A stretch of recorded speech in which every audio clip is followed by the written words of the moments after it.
അപ്പോൾ അത് എനിക്ക് ഈ വർഷം നടക്കില്ല എന്നറിയണം.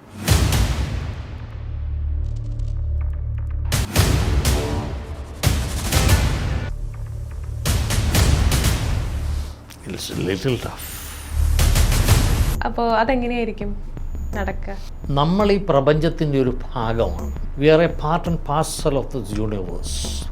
ആർട്ടിഫിഷ്യൽ ഇൻ്റലിജൻസ് കടന്നു കയറുന്ന ഈ ഒരു ഘട്ടത്തിൽ നമ്മുടെ മനസ്സിൻ്റെയും ബുദ്ധിയുടെയും ഉപയോഗം കുറയും. ഇന്ന് നമ്മോടൊപ്പം ഉള്ളത് പ്രശസ്ത റീക്കി വിദഗ്ധനായിട്ടുള്ള സതീഷ് നായർ സാറാണ്. സർ നമസ്കാരം. നമസ്കാരം. ഇപ്പോൾ ഞാൻ ഇവിടെ വന്ന് കയറിയപ്പോൾ ശ്രദ്ധിച്ചത് ഈ ഒരു പെൻഡുലാണ്. നടക്കാൻ പോകുന്ന കാര്യങ്ങൾ അല്ലെങ്കിൽ എന്തെങ്കിലും ഒരു കാര്യങ്ങൾ നമുക്കത് നടക്കോ ഇല്ലേ എന്നുള്ളത് ഒരു പെൻഡുലം വെച്ചിട്ട് നമ്മൾ എങ്ങനെയാണ് അത് അറിയുന്നതെന്നുള്ളത് എനിക്കൊരു ഭയങ്കര ഒരു ക്യൂരിയസ് ആണ് ഞാൻ. അപ്പോൾ അതെങ്ങനെയായിരിക്കും നടക്കുക? അത് അങ്ങനെ ചോദിച്ചത് കൊണ്ട്, കാരണം പെൻഡുലം പലരും യൂസ് ചെയ്യുന്നു. പിന്നെ ഞാനൊരു ഫാക്റ്റ് പറയാം. ഇപ്പോൾ നമ്മൾ ഈ പ്രപഞ്ചത്തിൻ്റെ ഒരു ഭാഗമാണ്. We are a part and parcel of this universe. അപ്പോൾ പക്ഷേ എന്നാൽ സെപ്പറേറ്റുമാണ്. അതാണ് യൂണിഫൈഡ് ഫീൽഡ് എന്ന് പറയുന്നത്. ഫിസിസിസ്റ്റുകൾ യൂണിഫൈഡ് ഫീൽഡ് എന്ന് പറയുന്നത് നമ്മളും ഒരു ഭാഗമാണ്, യൂണിവേഴ്സും ഒരു ഭാഗമാണ്. But we experience, we feel that universe is separate and we are separate. അങ്ങനെ വരുമ്പോൾ നമുക്ക് യൂണിവേഴ്സിൻ്റെ പല കാര്യങ്ങളും അറിയാൻ നമുക്ക് സാധിക്കും. ഇപ്പോൾ മൃഗങ്ങൾക്ക് സുനാമി വരുന്നുണ്ടെങ്കിൽ കെട്ടിയിടപ്പെടാത്ത മൃഗങ്ങൾക്ക് അവർക്ക് അറിയുകയും മാറിപ്പോവുകയും ചെയ്യാൻ പറ്റുന്നുണ്ട്. ഇപ്പോൾ ഒരു മഴ വരുമ്പോൾ പക്ഷികളെല്ലാം ഒന്ന് മരത്തെ എറിയുന്നത് ദിനവും ആ ഒരു ഇൻറ്റ്യൂഷൻ അവർക്ക് സ്വാഭാവികമായിട്ട് കിട്ടുന്നതാണ്. അതിനാണ് സഹജാവബോധം എന്ന് പറയുന്നത്. ഇന്നത്തെ കാലത്തും മനുഷ്യർക്ക് അത് യൂസ് ചെയ്യാം. ഇപ്പം തന്നെ AI, ആർട്ടിഫിഷ്യൽ ഇൻ്റലിജൻസ് കടന്നു കയറുന്ന ഈ ഒരു ഘട്ടത്തിൽ നമ്മുടെ മനസ്സിൻ്റെയും ബുദ്ധിയുടെയും ഉപയോഗം കുറയും. അവരൊറ്റ അപകടമേ ഉള്ളൂ, വേറൊരു അപകടവും ഇല്ല. അപ്പോൾ നമുക്ക് ചെയ്യാനുള്ളത് നമ്മുടെ മനസ്സും ബുദ്ധിയും ചെയ്യേണ്ടത് AI ഏറ്റെടുക്കും. അപ്പോൾ ഇത് ഡള്ളായിപ്പോവും. അത്രേ ഉള്ളൂ പ്രശ്നം. എന്ന് പറഞ്ഞ പോലെ നമുക്ക് ഇപ്പോൾ ചിത്ര എന്തെങ്കിലും ഒരു കാര്യം പറയും, എന്തെങ്കിലും നടക്കേണ്ട ഒരു കാര്യം പറയും, നടക്കുമോ ഇല്ലയോ എന്ന് പറയാം.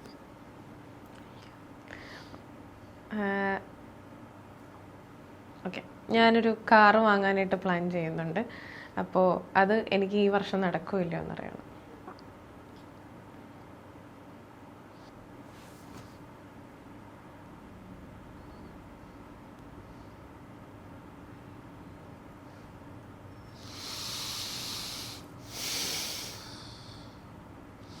It's little tough. കാരണം അതിനൊരു പോസിബിലിറ്റിയേ ഉള്ളൂ. ഒരു പക്ഷേ ശ്രമിച്ചാൽ നടക്കാം. ഈ വർഷം സാധിക്കുമോ എന്നുള്ള സംശയമാണ്. അപ്പം ചാൻസ് ഇല്ല. ഞാൻ എന്താ ചോദിച്ചതെന്ന് വെച്ച് കഴിഞ്ഞാൽ, അതല്ലാതെ ഞാൻ കാറെന്ന് പറയുന്നത് അത് എൻ്റെ പ്രയോറിറ്റി ലിസ്റ്റിലില്ല. അതായത് പ്ലാൻ ചെയ്യുന്നുണ്ടെന്നുള്ളൂ. അതിന് പ്രയോറിറ്റി ആയിട്ട് വേറെ കുറെ കാര്യങ്ങൾ ഞാൻ സെറ്റ് ചെയ്ത് വെച്ചിട്ടുണ്ട്. അപ്പോൾ അത് ചെയ്ത് കഴിഞ്ഞാൽ എനിക്ക് എന്തായാലും ഈ വർഷം കാർ മേടിക്കാൻ പറ്റില്ല. അതുകൊണ്ടാണ് ഞാൻ ഈ ഒരു എക്സാമ്പിൾ തന്നെ. അപ്പോൾ അതാ കാണിച്ചത്. അപ്പോൾ അങ്ങനെയാണ് ഈ ഇത് വർക്ക് ചെയ്യുന്നത്. ഇത് നമ്മളുമായിട്ട് ട്യൂൺഡാക്കി വെക്കും നമ്മൾ. അപ്പം ഞാനിപ്പോൾ ഒരു ചോദ്യം ചോദിക്കുമ്പോൾ, ഇത് ക്രിസ്റ്റലാണ്. Crystal has a quality. അതിൻ്റെ ക്വാളിറ്റി എന്ന് പറഞ്ഞാൽ അത് എപ്പോഴും പോസിറ്റീവ് എനർജി എമിറ്റ് ചെയ്തുകൊണ്ടിരിക്കും. പിന്നെ നെഗറ്റീവ് എനർജി അത് ഡിസോൾവ് ചെയ്യും, ന്യൂട്രലൈസ് ചെയ്യും. അപ്പോൾ ഇതിപ്പോൾ ഇങ്ങനെ വെച്ചിരിക്കുമ്പോൾ ഇത് വെറുതെ ഇരിക്കുമ്പോൾ കണ്ടില്ലേ, വെറുതെ ഇങ്ങനെ എങ്ങോട്ടും അല്ലാതെ വെറുതെ ഇങ്ങനെ കറങ്ങും. പക്ഷേ നമ്മളൊരിപ്പം ചിത്രയ്ക്ക് കാറ് മേടിക്കാൻ ഈ വർഷം സാധിക്കുമോ എന്ന് ചോദിച്ചപ്പോഴാണ് അത് ഈ റിപ്ലൈ തന്നത്. അങ്ങനെ കറക്റ്റായിട്ട് ആ റിപ്ലൈ അത് തരും.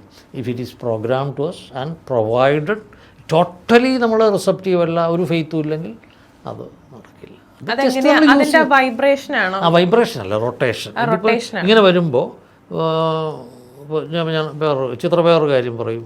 ഓക്കെ, ഞാനൊരു ചാനൽ തുടങ്ങുന്നുണ്ട്. അപ്പോൾ അത് ഈ വർഷം നടക്കും. ഈ വർഷം ചാനൽ തുടങ്ങാൻ പറ്റുമോ, അല്ല ഈ വർഷം നടക്കുമോ എന്നുള്ളത് അല്ലേ? നടക്കുമെന്ന്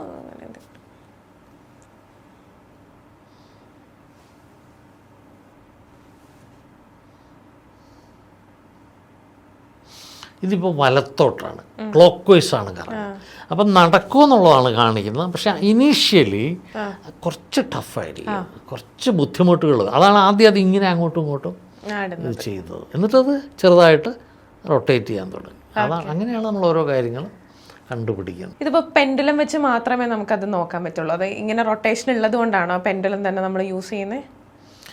ഈ റൊട്ടേഷൻ ഇതൊരു one of the methods, one of the tools, ഒരു മെത്തേഡാണിത്. ഇപ്പം ഇത് വെച്ചിട്ട് തന്നെ നമുക്കിപ്പോൾ ഇവിടെ ഇതിൻ്റെ താഴെ വെള്ളത്തിൻ്റെ പ്രസൻസ് ഉണ്ടല്ലോ, ഞാനത് അങ്ങനെയുണ്ട്. പിന്നെ വസ്തുവിൻ്റെ നമ്മൾ വീട് വെക്കുന്ന സ്ഥാനം, അതൊക്കെ ഇത് വെച്ച് കാണാൻ പറ്റും. നമ്മളിപ്പോൾ ഇവിടെ ഇതിൻ്റെ അടി നോക്കട്ടെ, ഇവിടെ അതിൻ്റെ അടി കിണർ ഒഴിക്കണമെന്നുള്ളത് ഞാൻ ഇപ്പോൾ പറയാം. സ്റ്റുഡിയോയുടെ അകത്ത് നമുക്ക് കിണർ ഒഴിക്കണമെന്നുള്ളത് നമുക്കറിയാം. ഉണ്ട്, അത് അങ്ങോട്ടും ഇങ്ങോട്ടുമാണ്. The may be you may not be, അതാ കാണിക്കുന്നത്. There is a possibility but there is not a possibility. അത് സാധ്യതയുണ്ട്, പക്ഷെ ഇല്ല. അതായത് ഇപ്പം നമ്മൾ മണ്ണിനോട് അടുത്ത് നിൽക്കണം അങ്ങനെയൊക്കെ ഉണ്ടോ? ഇതിപ്പോ അല്ല, മണ്ണിനോട് അടുത്ത് നിൽക്കുന്നതിൻ്റെ അല്ല. ഇപ്പം ഇതിൻ്റെ താഴെ വെള്ളമില്ല, അതാ ഞാൻ നോക്കിയത്. അപ്പം ഇതിൻ്റെ താഴെ വെള്ളം ഉണ്ടെന്നുണ്ടെങ്കിൽ ഇത് ഇങ്ങനെ കറങ്ങും. അതെങ്ങനെ? ക്ലോക്ക് വൈസ് ആയിട്ട് നമ്മൾ അങ്ങനെയാണ് പ്രോഗ്രാം ചെയ്ത് വെച്ചിരിക്കുന്നത്. ഈ പ്രോഗ്രാമിങ്ങിൽ എന്താ അത് നമ്മൾ റേക്കിയിൽ നമ്മൾ കുറച്ച് നേരം വെറുതെ ഒന്നും ചെയ്യാതെ വെറുതെ ഇങ്ങനെയും ചെയ്യാം. ഇങ്ങനെ നമ്മൾ വെച്ചിട്ട് ഈ ക്രിസ്റ്റൽ മേടിച്ചല്ലേ, ഈ ഡൗസർ മേടിച്ചിട്ട് ജസ്റ്റ് ഇങ്ങനെ ചെയ്ത് ഞാൻ ഏതെങ്കിലും ഒരു invocation statement, oh my divine presence of lord, I am programming this crystal to answer me favorably or unfavorably about me or others who I am testing. എന്നിട്ട് നമ്മളിതിലേക്ക് ഒരു സിമ്പലുണ്ട്, അത് കൊടുക്കണം. ഒരു സിമ്പലുണ്ട്, അത് കൊടുത്തിട്ട് നമ്മൾ കുറച്ച് നേരം നമ്മൾ എവിടെയെങ്കിലും സീക്രഡ് ആയിട്ടുള്ളൊരു പ്ലേസിൽ വെക്കണം. എന്നിട്ട് now you can use it. കേട്ടോ, അങ്ങനെയാണ് ചെയ്യേണ്ടത് എന്നുള്ളതാണ് ഇപ്പോൾ കാണിക്കുന്നത്.